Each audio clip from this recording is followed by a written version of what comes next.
ఈ వార్తలను సమర్పిస్తున్నవారు రాజమండ్రికి చెందిన Sagar kidney care super multi speciality hospital వైద్యులు డాక్టర్ శశాంక్ ఎండి డిఎం. ప్రతి నెల 1వ ఆదివారం జంగారెడ్డిగూడెంలో వింధ్యా స్కిన్ క్లినిక్ కు విచ్చేస్తున్నారు. పూర్తి వివరాలకు సంప్రదించండి.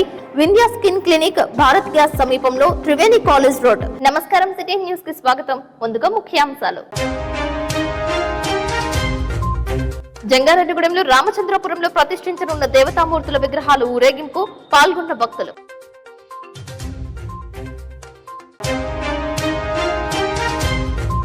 రాష్ట్రంలో పెట్టుబడుల ఉత్పాదనకు పారిశ్రామికవేత్తలు ముందుకు వస్తున్నారు. మీడియాతో మాట్లాడిన సమాచార శాఖ మంత్రి కొలుసు పార్థసారథి.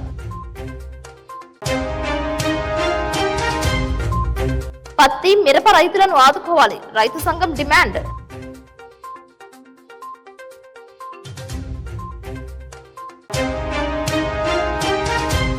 స్థానిక లారీతో వ్యాపారం చేయాలంటున్న Kukunoor lorry owners and cleaners మద్దతు తెలియజేసిన సిఐటియు.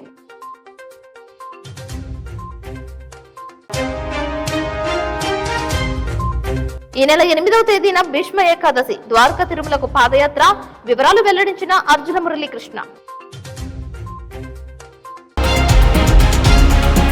పశ్చిమ గోదావరి జిల్లా తణుకు మండలం దువ్వలో గురువారం రాత్రి 9 గంటల సమయం నుండి ఉద్రిక్తత వాతావరణం చోటు చేసుకుంది. దువ్వలో జాతీయ రహదారిని 3 గంటల పాటు నిర్బంధించారు. వివరాల్లోకి వెళితే దువ్వ జాతీయ రహదారి సమీపంలో సూర్య దేవాలయంలో మాఘమాసం రథసప్తమి వేడుకల్లో భాగంగా గురువారం రాత్రి 7 గంటల నుండి మహిళలు, భక్తులు ప్రత్యేక పూజలు చేశారు. భజన కార్యక్రమం చేసుకుంటూ ఉండగా హిందూయేతర వ్యక్తి ముందుగా ఒకరు వచ్చి భజన చేస్తున్న మహిళలతో వాగ్వివాదానికి దిగాడు. అనంతరం మరో 10 మంది ఇతర మతస్థులు హిందూ మహిళలపై కాలి మద్యం బాటిళ్లు విసిరారు. దీంతో దువ్వలో ఉద్రిక్తత వాతావరణం చోటు చేసుకుంది. మహిళలు జాతీయ రహదారిపై బైఠాయించారు. రాత్రి 9 గంటలకు మొదలైన గొడవ అర్ధరాత్రి 12 గంటల వరకు కొనసాగింది. కిలోమీటర్ల మేర ట్రాఫిక్ స్తంభించింది. ఘటన జరిగి గంటలు గడిచినా నిందితుడిని పోలీసులు పట్టుకునే ప్రయత్నం చేయడం లేదంటూ మహిళలు ఆగ్రహం వ్యక్తం చేశారు. అర్ధరాత్రి 12 గంటల వరకు హై డ్రామా కొనసాగింది. నిందితులను గుర్తించి వారిపై తగిన చర్యలు తీసుకుంటామని పోలీసులు హామీ ఇచ్చారు. దీంతో ఆందోళనకారులు శాంతించారు.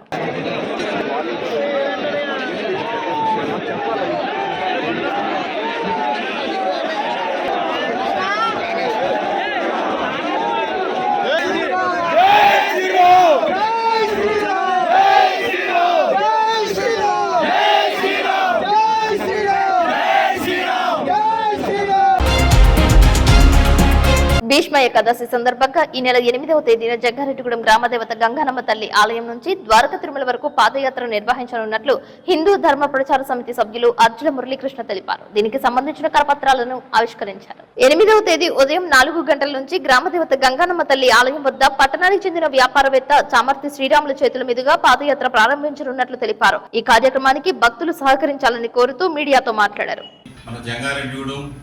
మరియు పరిసర ప్రాంతాలు ఏదైతే ఉన్నాయో ఈ ప్రాంతాల నుంచి కూడా, ద్వారకా తిరుమల పరిసర ప్రాంతాల నుంచి కూడా భీష్మ ఏకాదశి పర్వదినాన ద్వారకా తిరుమల పాదయాత్రగా వెళ్లి స్వామివారిని దర్శించుకోవడం అనేది గత 23 సంవత్సరాలుగా ఆనవాయితీగా జరుగుతుంది. అదేవిధంగా ఈ సంవత్సరం కూడా ఫిబ్రవరి 8వ తారీఖు శనివారం భీష్మ ఏకాదశి పర్వదినాన్ని పురస్కరించుకుని ఈ పాదయాత్ర జరుగుతుంది. భక్తులందరూ కూడా ఈ పాదయాత్రలో పాల్గొని స్వామివారి యొక్క కృపకి పాత్రలు అవుతారని ప్రార్థిస్తూ, అదేవిధంగా ఈ సంవత్సరం భీష్మ ఏకాదశి మరియు శనివారం ఈ 2 ఒకేసారి రావటం వల్ల ద్వారకా తిరుమలలో కొంచెం జన ఒత్తిడి ఎక్కువగా ఉంటది. ప్రతి సంవత్సరం లాగా అంత సాఫీగా దర్శనానికి అంత సాఫీగా ఉండదనేటువంటి అభిప్రాయం ఏర్పడుతుంది. భక్తులు దీన్ని గమనించి దర్శనం విషయంలో ఏమాత్రం కొంచెం జాప్యం జరిగినా దాన్ని సర్దుకోవాలని చెప్పి ఆశిస్తూ, ప్రతి సంవత్సరం లాగానే మనకి తేనీరు, అల్పాహారం అన్ని కూడా మార్గ మధ్యంలో భక్తులు, ఆ గ్రామ పెద్దలు అందరూ కలిసి ఏర్పాటు చేయడం జరిగింది. కాబట్టి భక్తులందరూ కూడా ఈ భీష్మ ఏకాదశి పర్వదినాన్ని పురస్కరించుకుని ఈ పాదయాత్రలో పాల్గొని స్వామివారి యొక్క కృపకు పాత్రలు అవుతారని ఆశిస్తూ సెలవు తీసుకుంటాం. జంగారెడ్డిగూడెంలో రామచంద్రపురం నందు త్వరలో ప్రతిష్టాపన చేయనున్న గణపతి, దుర్గాదేవి, సీతారామ లక్ష్మణ, ఆంజనేయ స్వామి, కృష్ణశిల విగ్రహాలను శుక్రవారం గ్రామోత్సవం నిర్వహించారు. పూల జల్లుల మధ్య భక్తులు శ్రీరామనామస్మరణతో ట్రాక్టర్పై ఏర్పాటు చేసిన విగ్రహాలను ఆలయం వరకు తీసుకువచ్చారు. దారి పొడవునా భక్తులు విగ్రహాలను దర్శించుకున్నారు. 1960వ సంవత్సరం నాటి కాలంలో రామాలయం ఉండటం చేతనే రామచంద్రాపురంగా పేరు వచ్చిందని భక్తులు తెలియజేశారు. త్వరలోనే ఆలయంలో విగ్రహాలను ప్రతిష్టాపన చేయనున్నట్లు తెలిపారు. ఆలయ నిర్మాణానికి 90% నిధులు సమీకరించినట్లు తెలిపారు. దారి పొడవునా శ్రీరామ, జయరామ, జయ జయరామ అంటూ నామ సంకీర్తన చేశారు. మహిళలు భారీ స్థాయిలో పాల్గొన్నారు. రామచంద్రపురం సచివాలయంలో విగ్రహాలను ధాన్యపు రాసులలో వేశారు. మహాబలిపురం నుంచి విగ్రహాలను తీసుకువచ్చినట్లు ఆలయ కమిటీ సభ్యులు తెలిపారు. సమిష్టి కృషితో అందరి సమన్వయంతో రామచంద్రపురంలో పురాతన ఆలయాన్ని పునః ప్రాణ ప్రతిష్ఠ చేయనున్నట్లు తెలిపారు. ఏకశిల ధ్వజస్తంభం సైతం ఏర్పాటు చేస్తున్నట్లు సిటీ న్యూస్ తో పేర్కొన్నారు. తమకు సహకరించిన దాతలకు ప్రత్యేకంగా కృతజ్ఞతలు తెలిపారు. రామచంద్రపురం గ్రామం ఒకప్పుడు కోదండ రామాలయం వెలిసి రామచంద్రపురంగా వెలిసి అప్పటి నుంచి 60-70 సంవత్సరాలుగా ఆలయం ఉందండి. కొన్ని సంవత్సరం కళ్యాణం జరిపి పునఃప్రతిష్ఠ చేయాలి, విగ్రహాలు మార్చాలి, గోపురం కట్టి సాలహారం పెట్టి ధ్వజస్తంభం పెట్టాలని అందరి గ్రామ ప్రజలందరి సంకల్పంతో అభివృద్ధి కార్యక్రమాలు చేపట్టడం జరిగింది. 15 మంది కమిటీ సభ్యులతో గ్రామ ప్రజలందరూ కలిపి విగ్రహాలు మహాబలిపురం నుంచి తెచ్చుకుని ధ్వజస్తంభం కూడా తెప్పించుకుంటున్నాం. రేపు ధ్వజస్తంభం వస్తుంది వరంగల్ నుంచి 30 అడుగుల ధ్వజస్తంభం, ఏకశిల కృష్ణశిల ధ్వజస్తంభం అండి. త్వరలోనే ఫ్లోరింగ్ మిగతా పనులన్నీ పూర్తి చేసుకుని 1 నెల రోజుల్లో ప్రతిష్టా కార్యక్రమం కూడా జరుపుకుని ఉగాది శ్రీరామనవమి చేసుకుని నిత్య పూజ కైంకర్యాలు జరుపుకోవాలని కోరుకుంటున్నాం. దీనికి అందరూ సహకరించవలసిందిగా కమిటీ వారి తరఫున ప్రార్థన. జై శ్రీరామ్. వెలిసి ఉన్న స్వామి కోదండ రాముడు 1960లో ఇక్కడ కమిటీ ఏర్పడి బ్యాంక్ సొసైటీకి రిజిస్టర్ అయ్యి బ్యాంక్ అకౌంట్ ఓపెన్ చేసి దాత సహాయంతో దేవాలయాన్ని నిలబెట్టి దేవాలయానికి ధ్వజస్తంభము, కృష్ణశిల విగ్రహాలు, అట్లా చుట్టూ కాంపౌండ్ వాళ్ళు, ఫెన్సింగ్, దినదిన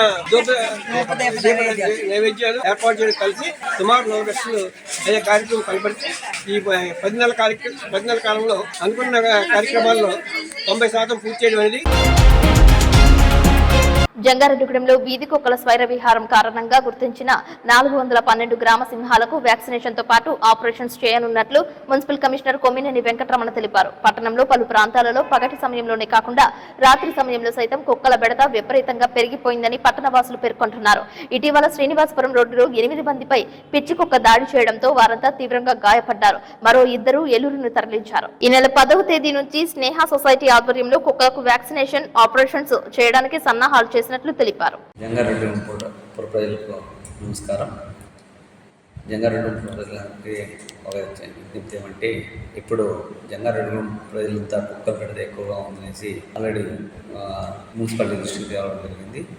దాంట్లో భాగంగా ప్రభుత్వ ఉత్తర్వుల మేరకు జంగారెడ్డిగూడెం పట్టణంలో ఉన్న కుక్కలన్నీ వాటి అన్ని కుటుంబ నియంత్రణ ఆపరేషన్, దాంతోపాటు యాంటీ ర్యాబిస్ ఇంజెక్షన్ వేసేసి వాటిని యథాప్రకారము ఎక్కడైతే పట్టి మనం ఆపరేషన్ చేసిన తర్వాత అదే ప్లేస్లో వదులుతాం. కాబట్టి అది అగ్రెసివ్ తగ్గిపోతుంది.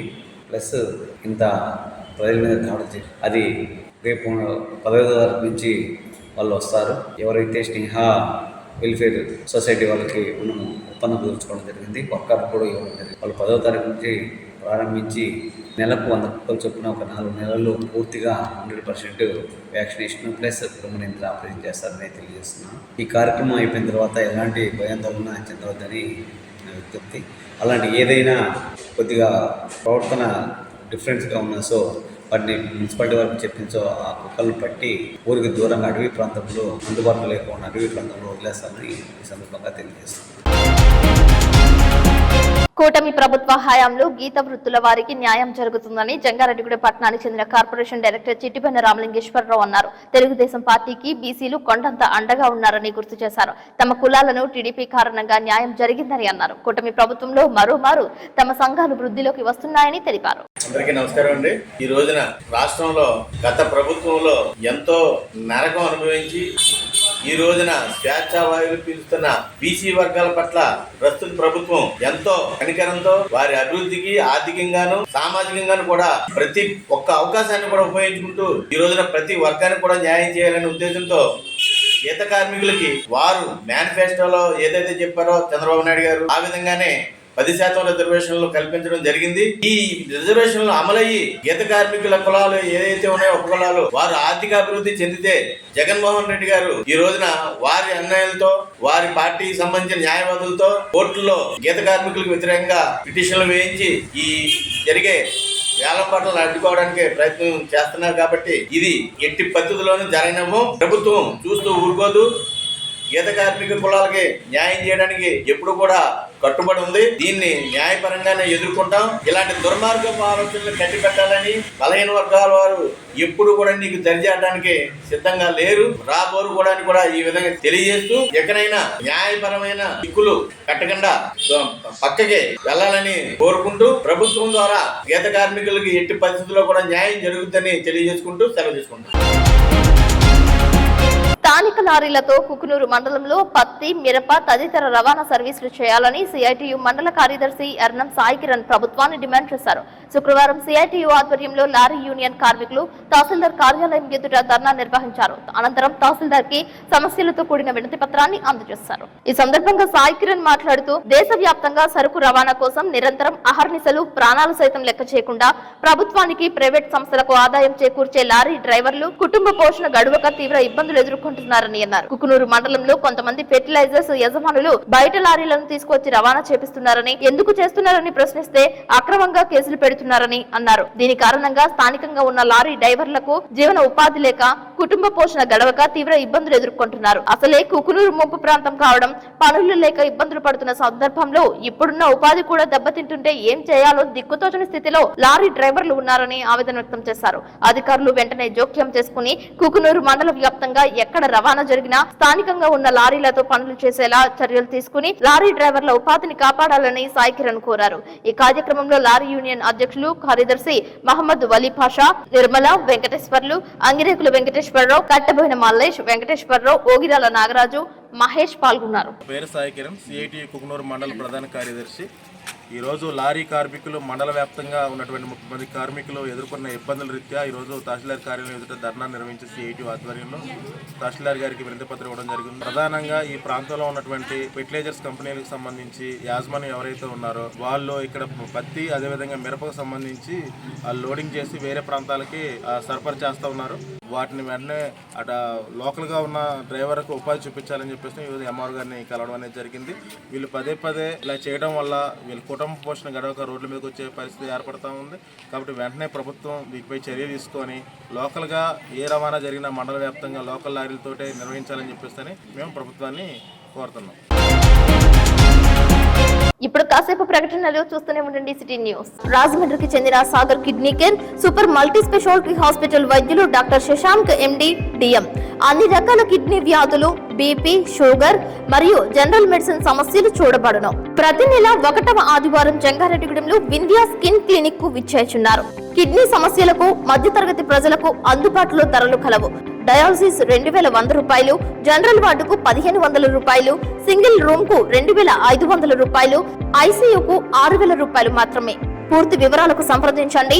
Vindhya skin clinic, Bharat gas సమీపంలో, త్రివేణి కాలేజ్ రోడ్. ప్రతి నెల 1వ ఆదివారం ఉదయం 10:30 నుండి డాక్టర్ అందుబాటులో కలరు.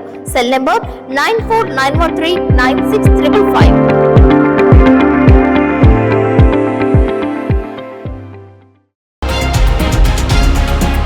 Welcome back. కోయిలగూడ మండలం రామానజపురం గ్రామంలో డక్కల హక్కుల సంరక్షణ సంఘం వ్యవస్థాపక అధ్యక్షులు కె శ్రీనివాసర్ అధ్యక్షతన సమావేశం ఏర్పాటు చేశారు. ఎస్సీ వర్గీకరణలో భాగంగా తమ కులస్తులను 4% రిజర్వేషన్స్ కల్పించాలని కోరారు.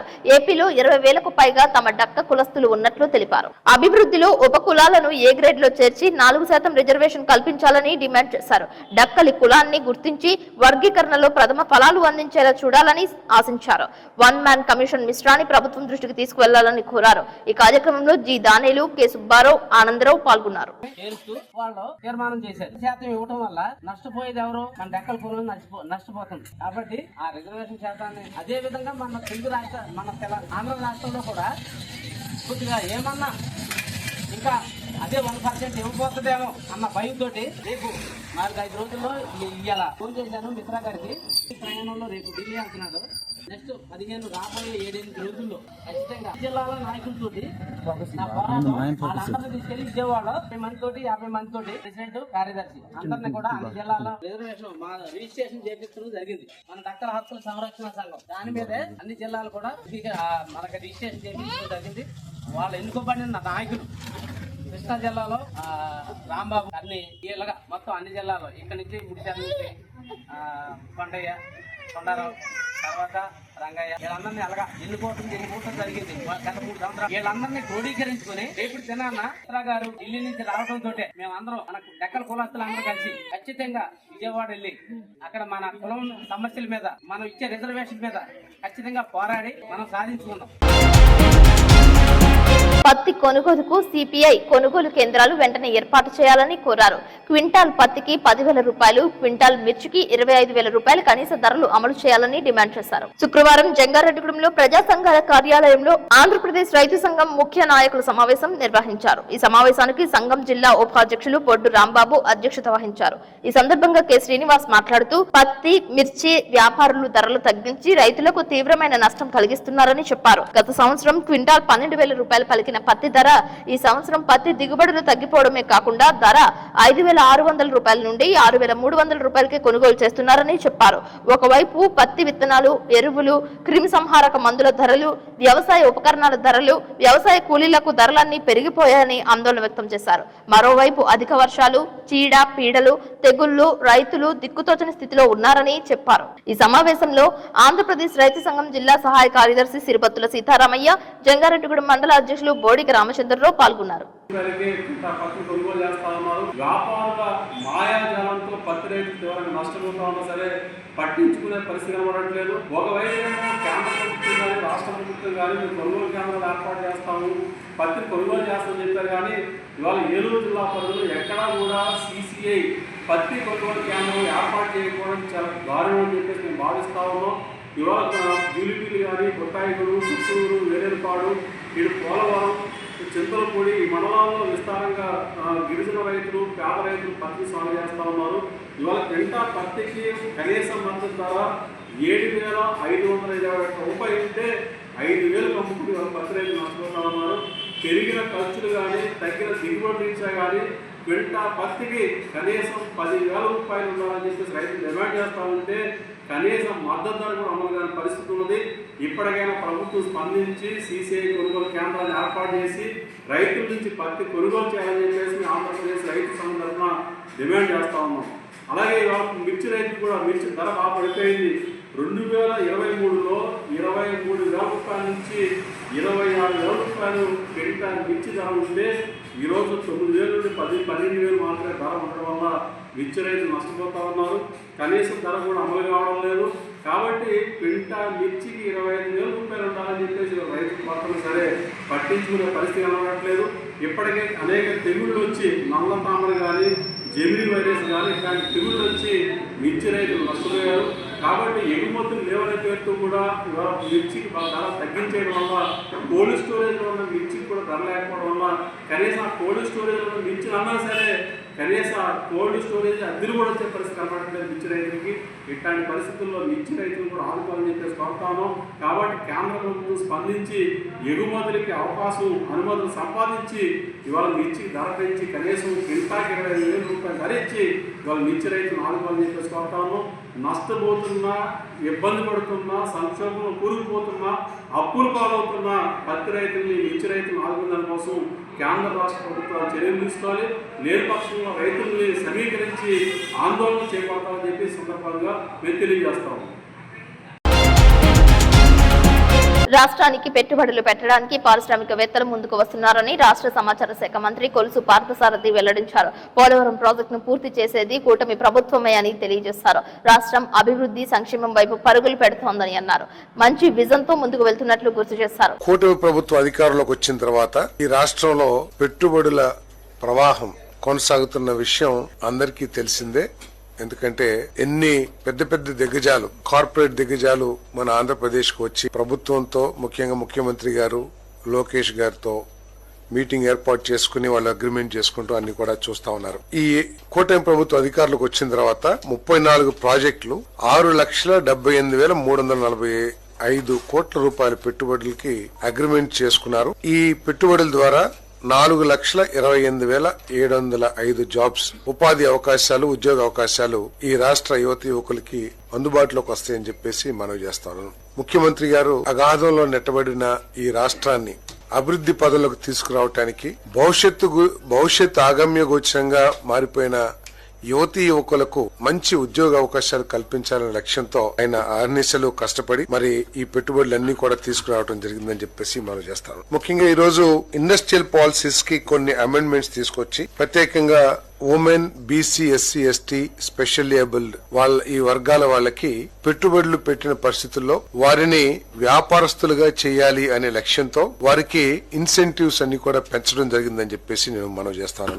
దానికోసం మరి అమెండ్మెంట్ తీసుకురావడం జరిగింది పాలసీస్ లో. ఇంతకు ముందు 35% మాత్రమే క్యాపిటల్ సబ్సిడీ ఇచ్చేవాళ్ళు. దాన్ని 45% కి FC and fixed capital investment కి క్యాపిటల్ సబ్సిడీగా ఇవ్వడం జరుగుతుందని చెప్పేసి నేను మనవి చేస్తాను. అంతేకాకుండా ఈ ట్రాన్స్పోర్ట్ బిజినెస్ వాళ్ళు కూడా లాజిస్టిక్స్ ఇది ఇంతకు ముందు మ్యానుఫ్యాక్చరింగ్ యాక్టివిటీస్ కి మన ఇన్సెంటివ్స్ ఇస్తే ఇప్పుడు లాజిస్టిక్స్ కి ట్రాన్స్పోర్ట్ కూడా 45% సబ్సిడీ ఇవ్వాలని, అది మాక్సిమం 75 lakhs కి ఇవ్వాలని చెప్పేసి నిర్ణయం తీసుకోవడం జరిగిందని చెప్పేసి మనం చేస్తాం. ఈ ఇన్సెంటివ్స్ అన్ని కూడా కొత్తగా పెట్టుబడి పెట్టే SC, ST, BC, minority, women entrepreneurs కి సంబంధించిందని చెప్పేసి కూడా తెలియజేస్తూ పాత వాళ్ళకి మరి 40% మాత్రమే ఇవ్వడం జరుగుతుందని చెప్పేసి కూడా మనం చేస్తాం. దాంతో పాటు ఇంతకు ముందు ఎస్సీ, ఎస్టీ ఎంటర్‌ప్రెన్యూర్స్ కి కేవలం 50% subsidy, maximum limited to 20 lakhs land cost మీద సబ్సిడీ ఇచ్చేవాళ్ళు. ఈ రోజు అలా కాకుండా దాన్ని 75% rebate on land cost with cap 25 lakhs rupees. అంటే maximum 25 lakhs rupees, 75% of the cost of the land, maximum 25 lakhs. SC, ST entrepreneurs కి ప్రత్యేకంగా ఇవ్వటం జరుగుతుందని చెప్పేసి కూడా నేను మనం చేస్తాను. అదేవిధంగా ఇంతకు ముందున్న MSMEDP పాలసీ 40లో women, BC, SC, ST, specially abled వాళ్ళకి రూపాయి పవర్ సబ్సిడీ, రూపాయి ప్రతి యూనిట్ కి కూడా సబ్సిడీ ఇచ్చేవాళ్ళు. 6 సంవత్సరాలకి సబ్సిడీ ఇచ్చేవాళ్ళు. ఎస్సీ, ఎస్టీ ఎంటర్‌ప్రెన్యూర్స్ కి 1.5 rupees పర్ యూనిట్ 5 సంవత్సరాలకి ఇచ్చేవాళ్ళు. ఇప్పుడు అన్ని వర్గాలకు కూడా అంటే SC, ST, BC, minority, women అందరికీ కూడా 1.5 rupees పర్ యూనిట్ సబ్సిడీ 5 సంవత్సరాలకి ఇవ్వబడుతుందని చెప్పేసి కూడా ఈ సందర్భంగా మన కేబినెట్ ఆమోదించిందని చెప్పేసి కూడా తెలియజేస్తాను. అదేవిధంగా ఈ SGST state GST reimbursement incentive ని 5 సంవత్సరాలకి అందరికి అన్ని వర్గాలకు కూడా ఇవ్వటం జరుగుతుందని చెప్పేసి కూడా మనం చేస్తా ఉన్నాను. అదేవిధంగా ఇండస్ట్రీస్ డిపార్ట్మెంట్ వారు కొన్ని కంపెనీ కోరమాండల్ ఇంటర్నేషనల్ లిమిటెడ్, అదేవిధంగా అసోసియేషన్ ఆఫ్ లేడీ ఎలీప్, తర్వాత EMC కొబ్బర్తి వాళ్ళు కొన్ని ఇన్సెంటివ్స్ ని ప్రభుత్వానికి కోరటం జరిగింది. దాని మీద చర్చించి ఈ రోజు వారి ఏదైతే ఇన్సెంటివ్స్ కావాలని చెప్పేసి ప్రభుత్వాన్ని కోరారో వాటిని కూడా అప్రూవ్ చేయడం జరిగిందని చెప్పేసి మనం చేస్తాం. ఈ కోరమాండల్ వాళ్ళు కోరింది ఏమిటంటే, వాళ్ళు రిక్వెస్ట్ చేసింది ఏమిటంటే క్యాపిటల్ ఇన్వెస్ట్మెంట్ సబ్సిడీ 30% కావాలన్నారు.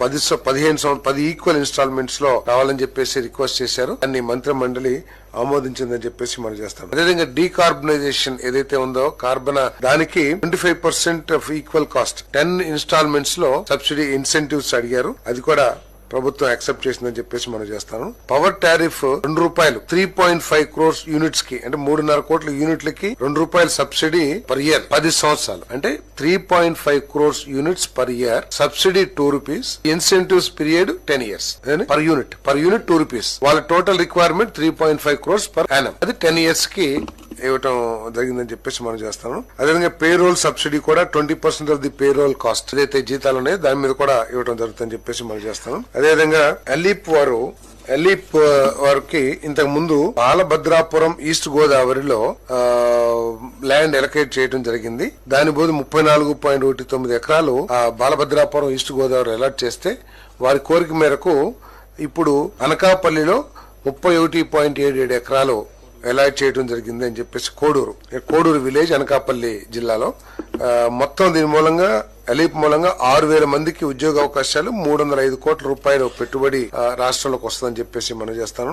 పోలవరం ప్రాజెక్టు సంబంధించి R&R వర్క్స్ ఏదైతే ఉన్నాయో దాదాపు 13,938 ఇళ్లని 50 కాలనీస్ లో డెవలప్ చేయడానికి Panchayati Raj department, R&B department, housing department వారు టేకప్ చేసిన విషయం తెలిసిందే. ఇంకా చాలా ఇల్లు దాదాపు 3-4 వేల ఇల్లు ఇంకా కట్టాల్సిన అవసరం ఉంది. ఎందుకంటే గత ప్రభుత్వం దీని మీద పూర్తిగా నిర్లక్ష్యం వహించి వాటిని పూర్తి చేయకోకుండా కొన్ని వేల కోట్ల పెట్టుబడిని కూడా, ప్రభుత్వ సొమ్మును కూడా నిరుపయోగంగా అయిపోయినా కూడా బాధ్యతారహితంగా ప్రవర్తించిన విషయం అందరికీ తెలిసిందే. ప్రస్తుతం పోలవరం ప్రాజెక్ట్ ని త్వరితగతిన 2027కి పూర్తి చేయాలనే లక్ష్యంతో పనిచేస్తున్న ఈ ప్రభుత్వం మరి ఆ ప్రాజెక్ట్ మూలంగా నిరాశ్రయులయ్యే వాళ్ళందరికీ కూడా R&R ప్యాకేజీ ఇవ్వాల్సిన బాధ్యత ఉంది. కాబట్టి ఆ ఇళ్లను పూర్తి చేయాల్సిన అవసరం ఏర్పడుతుంది. ఇప్పుడు ఆ ఇళ్లని అదే కాంట్రాక్టర్లతో చేపించుకుని ప్రైజ్ ఎస్కలేషన్ ఇచ్చి చేపించినా లేదు, ఫ్రెష్ టెండర్ పిలిచి కొత్తగా ఇచ్చినా కూడా పెద్ద డిఫరెన్స్ ఏమి లేకపోవడం మూలంగా వీటన్నిటిని కూడా క్యాన్సిల్ చేసి మళ్ళీ కొత్తగా టెండర్స్ పిలిచి త్వరితగతిన వాటిని పూర్తి చేయాలని చెప్పేసి, అంతేకాకుండా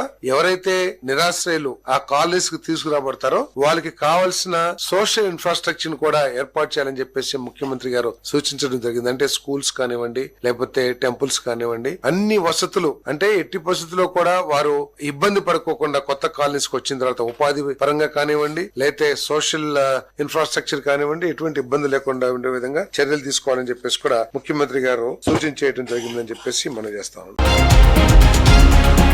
మార్చి 10వ తేదీ నుంచి ఇంటర్మీడియట్ పబ్లిక్ పరీక్షలు నిర్వహించనున్నట్లు జంగారెడ్డిగూడెం దామోదర సంజీవయ్య ప్రభుత్వ జూనియర్ కళాశాల ప్రిన్సిపల్ వెంకటేశ్వరరావు తెలిపారు. ఆ దిశగా విద్యార్థులను తీర్చిదిద్దుతున్నట్లు తెలిపారు. ప్రతి విద్యార్థిపై దృష్టి పెట్టి ఉత్తమ ఫలితాలు సాధించాలనే లక్ష్యంతో ఉన్నట్లు తెలిపారు. ముందస్తు ప్రణాళిక ప్రకారం విద్యార్థులు విద్యను అభ్యసించాలని ఆయన సూచించారు.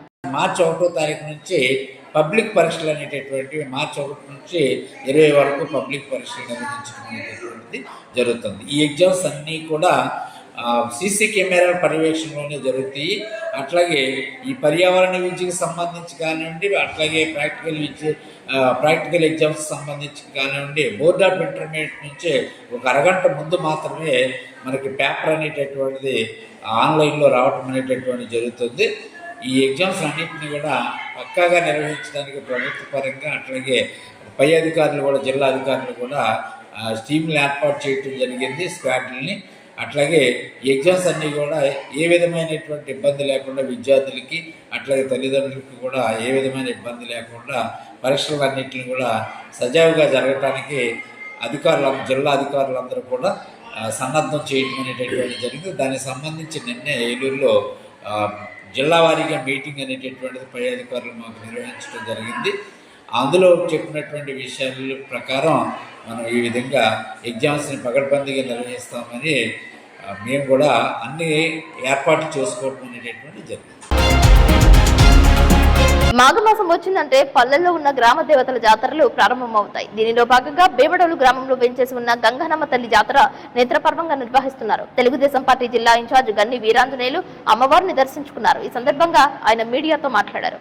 గ్రామ దేవతల జాతరలో భాగంగా ఇక్కడ 3 గుళ్ళు అని చెప్పి ప్రతి 12 సంవత్సరాలకు ఒకసారి జరిపేటువంటి యొక్క మహోత్సవం జాతరలో ఈరోజు మధ్యరామమ్మ తల్లి విగ్రహమే కాకుండా గ్రామం అంతా కూడా ఎక్కువ ఉంటాయి.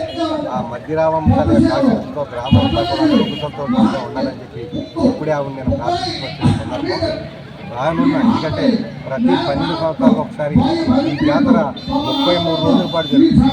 ఈ 33 రోజుల తర్వాత ఆఖరి 3 రోజులు కూడా ఈ గ్రామంలో ఉన్నటువంటి ప్రతి కుటుంబం వారి బంధుమిత్రులు, వారి పిల్లలు, వాళ్ళ ఫ్రెండ్స్ ఎక్కడున్నా సరే ఈ యొక్క జాతర కార్యక్రమంలో భాగంగా అందరూ కూడా మరి ఆడపడుచులందరికీ కూడా నీటి భోజనాలు పెట్టేటువంటి కార్యక్రమం, నీటి భోజనాలు పెట్టేటువంటి కార్యక్రమం ఖచ్చితంగా ఒక బ్రహ్మాండమైన కార్యక్రమంలో పాల్గొనే అవకాశం ఉంటుంది. మేమంతా కూడా ఆ యొక్క మధ్యరామమ్మ, మహాలక్ష్మమ్మ, గంగనమ్మ ఆశీస్సులన్నీ కూడా ఈ గ్రామం మీదే కాదు, ఈ మండలం మీద, ఈ జిల్లా మీద, ఈ రాష్ట్రం మీద కూడా ఉండడమే కాకుండా ప్రజలందరూ కూడా సుఖ సంతోషాలుగా ఉండలేక అమ్మవారి యొక్క ఆశీస్సులు మన ఉంటాయని చెప్పి మనస్ఫూర్తిగా కోరుకుంటూ ఈరోజు ఈ జాతర మహోత్సవ కార్యక్రమంలో పాల్గొనే అవకాశం నాకు వచ్చినందుకు మరొకసారి ఆ దేవతలందరూ కూడా పాదాపూజలు చేస్తూ ప్రజలందరినీ కూడా సుఖ సంతోషాలతో చూడవలసిన కోరుకుంటున్నాను చెప్పి మీ ద్వారా అందరికీ కూడా థ్యాంక్ యూ.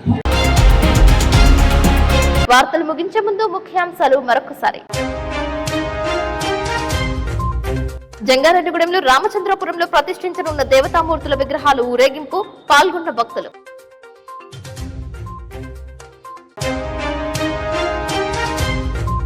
రాష్ట్రంలో పెట్టుబడుల ఉత్పాదనకు పారిశ్రామికవేత్తలు ముందుకు వస్తున్నారు. మీడియాతో మాట్లాడిన సమాచార శాఖ మంత్రి కొలుసు పార్థసారథి. పత్తి, మిరప రైతులను ఆదుకోవాలి, రైతు సంఘం డిమాండ్.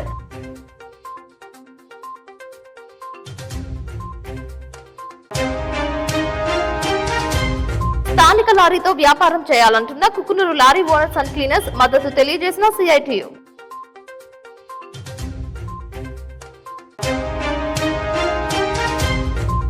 ఈ నెల 8వ తేదీన భీష్మ ఏకాదశి, ద్వారకా తిరుమలకు పాదయాత్ర. వివరాలు వెల్లడించిన అర్జున మురళీకృష్ణ.